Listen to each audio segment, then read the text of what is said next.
internautes, nous voici une nouvelle fois pour parler d'une question d'actualité, comme nous avons l'habitude de le faire. Aujourd'hui, nous parlerons dans un premier temps de la motivation Covid et dans un second et dernier temps, nous parlerons du traitement salarial des agents de santé dans un cadre beaucoup plus large. Ceci étant dit, sans tarder, nous allons aborder la première question, la motivation Covid. D'emblée, je précise que l'intention ici, ce n'est pas d'entrer dans des détails. Nous voulons juste attirer l'attention de l'autorité, si ce n'est pas encore le cas, sur le fait que ces derniers temps, en tout cas pour ceux qui suivent les réseaux sociaux, il y a beaucoup de plaintes d'indignation venant de la part d'agents de santé sur cette question-là.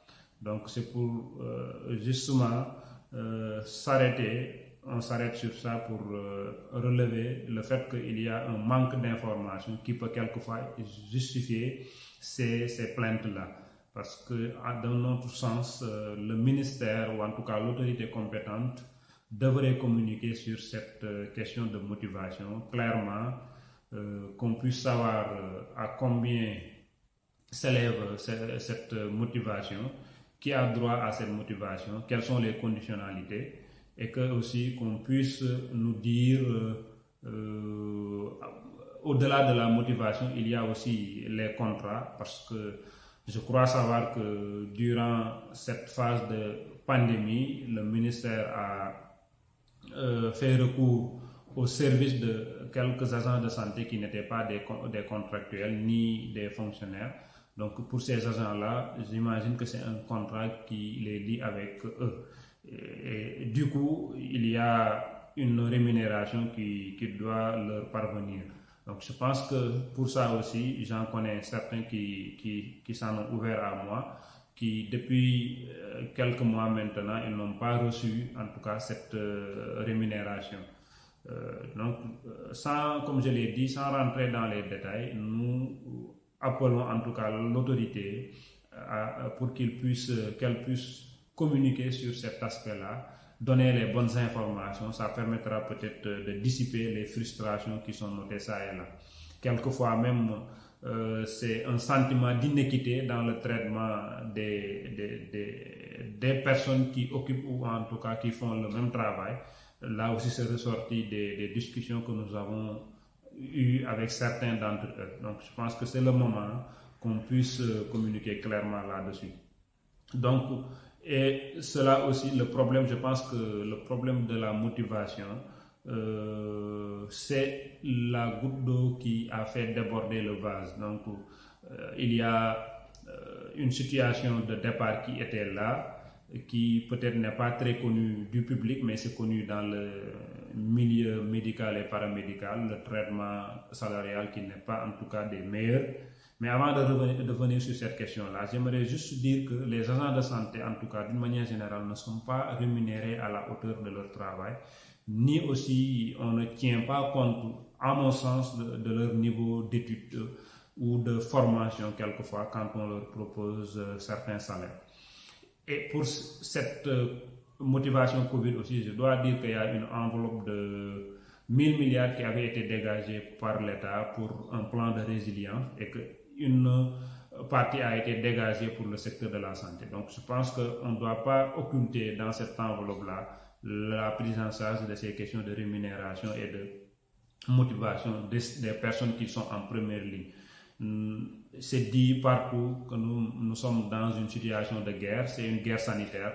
Donc, qui parle de guerre, il faudra forcément parler ou penser aux soldats. Donc, ici, les soldats qui sont au front, ce sont les agents de santé. Et que nous avons noté, et c'est connu peut-être de tout le monde, que ces soldats-là ne sont pas suffisamment protégés. Partout, nous voyons des agents de santé qui fustigent cela, le fait qu'ils ne sont pas suffisamment protégés. Je pense que c'est le moment que le ministère puisse redoubler d'efforts pour que ces personnels de soins-là puissent vraiment, qu'ils soient dans des centres de traitement ou bien qu'ils soient dans leur poste de santé au fin fond du Sénégal, dès l'instant qu'on ne peut plus savoir qui est sujet, suspect, qui ne l'est pas, qu'on puisse vraiment mettre les moyens de protection à leur disposition. mais aussi les motiver suffisamment. Donc je pense que aussi on ne peut pas, au moment où d'autres secteurs qui ne sont pas plus importants que le secteur de la santé ont reçu une enveloppe conséquente de ce fonds de résilience, le secteur de la santé, notamment aussi les ouvriers de ce secteur-là, les agents de santé, devraient se sentir en tout cas concernés par cet effort national-là que nous avons consenti pour endiguer la pandémie.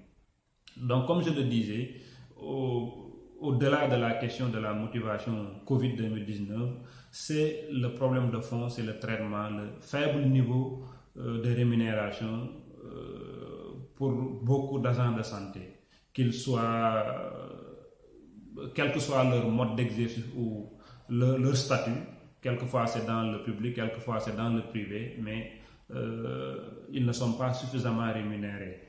Et au-delà de la rémunération, même des fois c'est le contrat, la nature du contrat.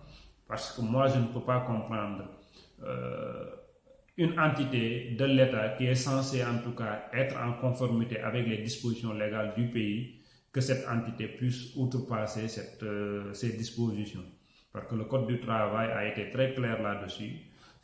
Comment comprendre un ministère, notamment en l'occurrence le ministère de la Santé du Sénégal, qui fait signer sur plusieurs années, donc des renouvellements effrénés et à n'en plus finir, des contrats, dits contrats de prestation, qui ne devraient pas exister, en tout cas pour ce cas précis. Parce que dès l'instant qu'il y ait un travail effectué, une rémunération qui est donnée et un lien de subordination, donc là, vraiment, ce sont les qualificatifs qu'il faut pour considérer un contrat de travail en bonne et due forme. Ce contrat devrait être soit un CDI ou soit un CDD, mais pas des contrats de prestation qui est utilisé peut-être pour, selon la compréhension de ceux qui l'utilisent, ils veulent user de ça pour se dérober de certaines obligations. Ce qu'ils ne savent pas, si toutefois ces personnes allaient rester en justice ou bien au niveau des inspections du travail, ces contrats allaient être requalifiés d'office de CDI. Donc, de ce point de vue, j'exhorte tous ces confrères, tous ces collègues, médecins, paramédicaux qui sont dans cette situation d'aller peut-être rester en justice ou bien au niveau de faire des réclamations au niveau des inspections du travail pour que leurs contrats de prestation, qui le plus souvent c'est des contrats annuels, qui sont renouvelés quelquefois sur 10 ans, donc 10 fois on renouvelle le même contrat, des fois dans des conditions vraiment on sent qu'il y a même cette volonté de frauder, parce qu'on ne peut pas faire signer quelqu'un à quelqu'un un contrat pour lequel on ne lui donne pas tous les aspects du contrat. Parce que quelqu'un me disait que quelquefois ils viennent avec la dernière page du contrat et on leur demande uniquement d'émarger ou de signer sur cette page-là. C'est après qu'ils vont maintenant reconstituer. On ne sait pas ce qui est mis dans ce contrat-là. Que ça soit clair en tout cas pour les travailleurs, contrat de prestation dans la forme que nous connaissons, que le ministère ou bien les autres entités, parce que je connais, il y a quelques mois de cela, il y a un groupe d'infirmiers qui m'avait sollicité aussi pour un problème similaire, un EPS, établissement public de santé, qui fait signer à un groupe d'infirmiers depuis plusieurs années ces mêmes types de contrats. Donc je pense que c'est le moment qu'on puisse arrêter cela, leur faire signer des contrats en bonne et due forme, en conformité avec le droit du travail. Donc que ça soit un CDD ou bien un CDI, mais qu'on arrête ces contrats de prestation et qu'il faudra aussi, parce que s'agissant du ministère, certainement des impôts sont prévus dans l'enveloppe globale qui est prévue, mais est-ce que c'est reversé? Est-ce qu'il y a des cotisations sociales et tout? Je pense que tout cela devrait être mis sur la table pour qu'on puisse savoir effectivement ce qu'il en est. Donc j'exhorte vivement ces confrères médecins, ces collègues agents de santé qu'ils puissent vraiment se liguer ou en tout cas individuellement aller au niveau des inspections du travail pour dénoncer cela. Et je pense que si tout tournait, on n'allait pas même être dans cette situation. Ces inspections du travail allaient faire s'autosaisir et faire leur travail.